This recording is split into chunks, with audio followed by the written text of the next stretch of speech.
Entonces, señores, miren,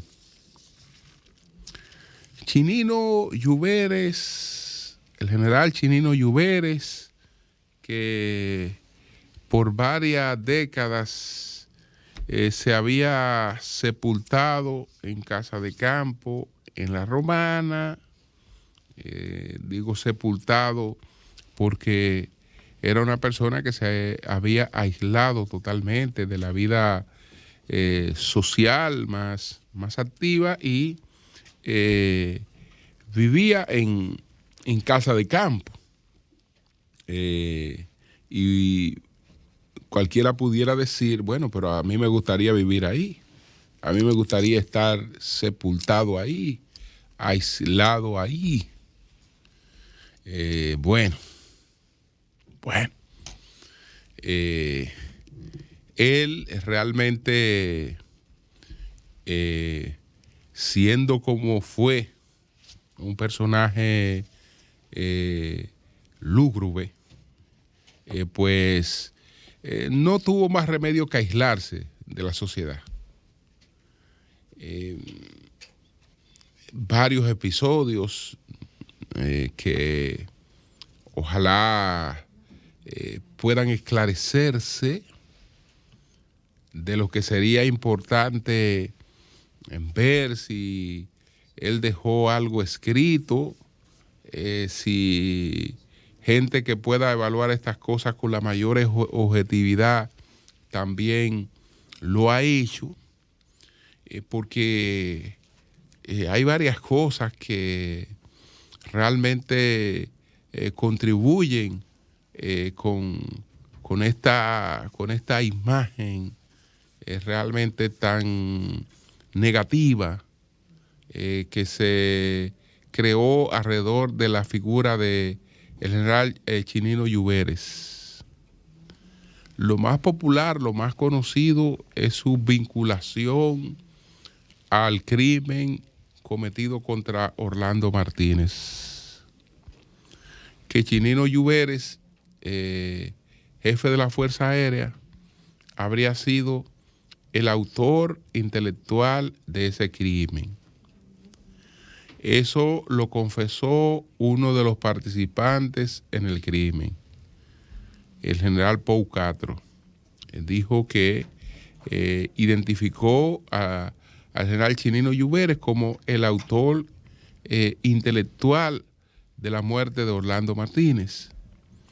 Pero ustedes saben que la autoría intelectual, que ahora se llama complicidad, es muy difícil de poder probar, de poder establecer. Chinino Lluveres fue condenado, pero en apelación, entonces, realmente la condena se cayó. Es decir, que pudiera decirse, la realidad en términos históricos fue que él resultó absuelto de esa acusación, que por lo menos en términos judiciales él terminó liberado de esa acusación, no así en la percepción, en el criterio, en el convencimiento de los que estudiaron a profundidad este expediente. Ahí está Juan Miguel Castillo Pantaleón, que siempre lo consideraron fuera de todas dudas como el autor intelectual de ese asesinato. Ellos dicen que no había que el asesinato fue un desenlace, que la orden se habría limitado a leccionar, no solo a lesionarlo, no, a causarle lesiones, no, sino también a leccionar a pues Orlando Martínez, dándole una golpiza, causándole alguna mutilación, humillándolo de alguna manera para tratar de persuadirlo, cosa que todo el mundo sabe que en esa época no hacía más que fortalecer ideológicamente a quien pudiese haber sido objeto de una situación similar.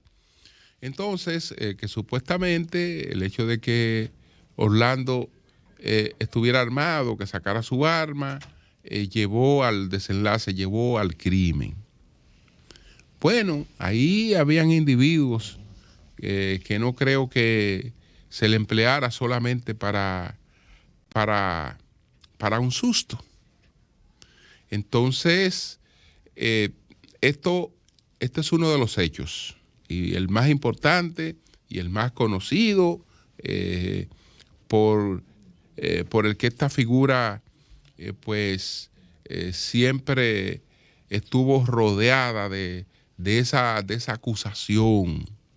Una acusación que afectó mucho, también afectó mucho la figura de Balaguer, este crimen contra Orlando Martínez, y realmente, salvo fábulas,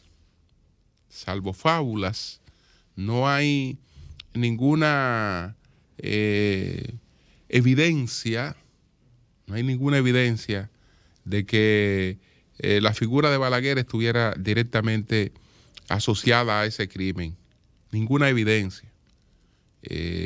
Sí, la responsabilidad del señor Chinino Lluveres, que parece que creía que con eso hacía un aporte. En una cabeza como la de Balaguer, una cosa como esa no tenía cupo, porque él sabía lo que eso representaba, lo que eso significaba. Entonces, está el caso de Orlando, está asociado a esta figura de Chinino Lluveres, el crimen contra Orlando Martínez. Pero hay otros episodios, que ameritan que se expliquen cuál fue el rol de Chinino Lluveres en el bombardeo de Santo Domingo, a propósito de la guerra civil de 1965. Ese bombardeo que se atribuye a el general Elías Wessing y Wessing del CEFA. ¿Cuál fue el papel de Chinino Lluveres ahí? Todo lo que se dice fue que fue realmente el principal responsable de ese hecho.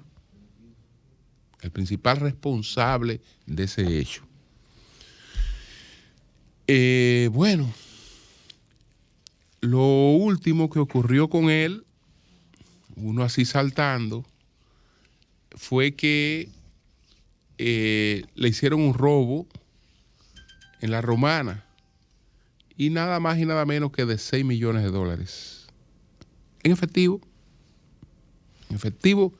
y se investigó el caso. El Ministerio Público Independiente y toda la justicia nuestra investigaron ese caso para nada.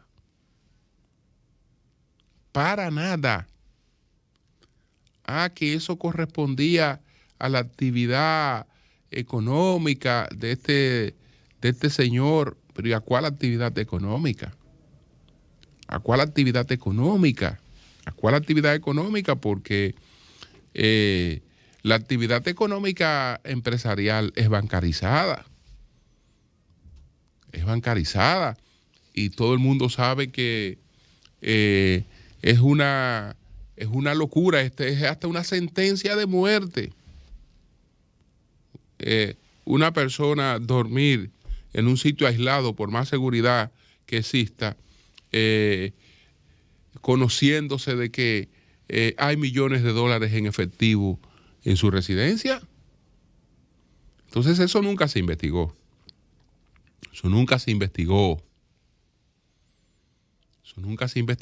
Pero hay versiones,